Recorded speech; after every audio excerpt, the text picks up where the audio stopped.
Ethan पढ़ाई में बहुत अच्छा था, लेकिन उसके मन में हमेशा एक चिंता बनी रहती थी। वह सोचता रहता था, मैं सबसे अच्छा कैसे बन सकता हूँ, मैं जीवन में कैसे सफल हो सकता हूँ, क्या मैं कुछ बड़ा कर पाऊंगा भी। दिन ब दिन ईथन और उदास रहने लगा। उसने अपने दोस्तों के साथ समय बिताना छोड़ दिया और घर पे चुपचाप बैठा रहता था। ये सब देखकर उसके दादाजी बहुत चिंतित हो गए। एक दिन बगीचे में बैठे दादाजी ईथन को अपने पास बुलाए। दादाजी ने ईथन से पूछा, ईथन, कुछ दिनों से तुम इतने शांत क्यों हो? तुम क्या सोच रहे हो अपने मन में, क्या चल रहा है?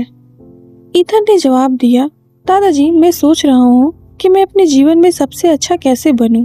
सब कहते हैं कि मुझे कुछ अच्छा करना चाहिए, कुछ बड़ा करना चाहिए। ये समझ ही नहीं आ रहा है कि कौन सा रास्ता मुझे वाकई में एक अच्छा इंसान बनाएगा। दादाजी धीरे से मुस्कुराए और मेज पे रखी हुई पेंसिल उठाकर अपने पोते को दिखाए।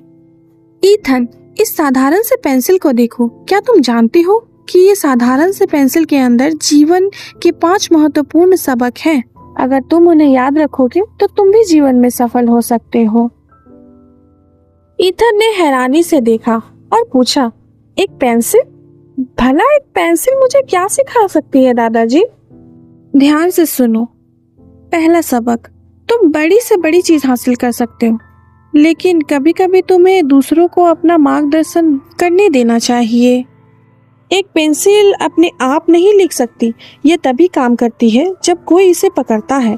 इसी तरह हमारे जीवन में शिक्षकों, माता पिता और दोस्तों के मार्गदर्शन की आवश्यकता होती है। दूसरा सबक, पेंसिल को समय समय पे छीलने की जरूरत पड़ती है। उसे छीलने से दर्द तो होता है, लेकिन इससे लिखावट और साफ हो जाती है। ठीक इसी तरह जीवन तुम्हारे लिए दर्द और चुनौतियां लेकर आएगा, लेकिन वे संघर्ष तुम्हें और मजबूत और बेहतर बनाएंगे।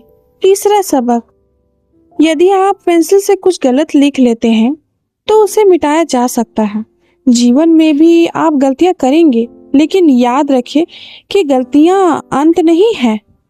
अगर आप उन गलतियों से सीखेंगे तो एक बेहतर इंसान बन सकते हैं।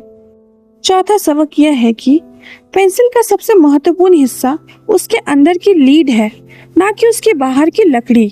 जीवन में भी व्यक्ति का असली मूल्य उसके आंतरिक गुणों में होता है। ईमानदारी, कड़ी मेहनत, दयालुता और सच्ची निष्ठा।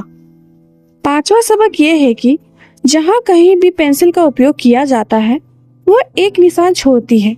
जीवन में आपको भी इसी तरह जीना चाहिए कि दूसरों पर सकारात्मक प्रभाव पड़े। इतने गहरे शब्दों को सुनकर ईथन बिल्कुल शांत हो गया। कुछ देर के लिए उसकी आंखों में एक चमक सी आ गई। ईथन को समझ आया कि सबसे अच्छा बनने का मतलब कुछ बड़ा करना नहीं होता है, बल्कि सही रास्ते पर चलना और अपने अंदर के गुणों को महत्व देना होता है। ईथन ने कहा, दादाजी, अब मैं समझ गया हूँ।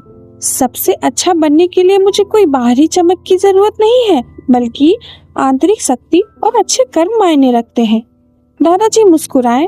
बिल्कुल सही ईथन, हमेशा याद रखना कि अगर हम चाहें तो एक साधारण सा पेंसिल भी जीवन में हमारा मार्गदर्शन कर सकती है।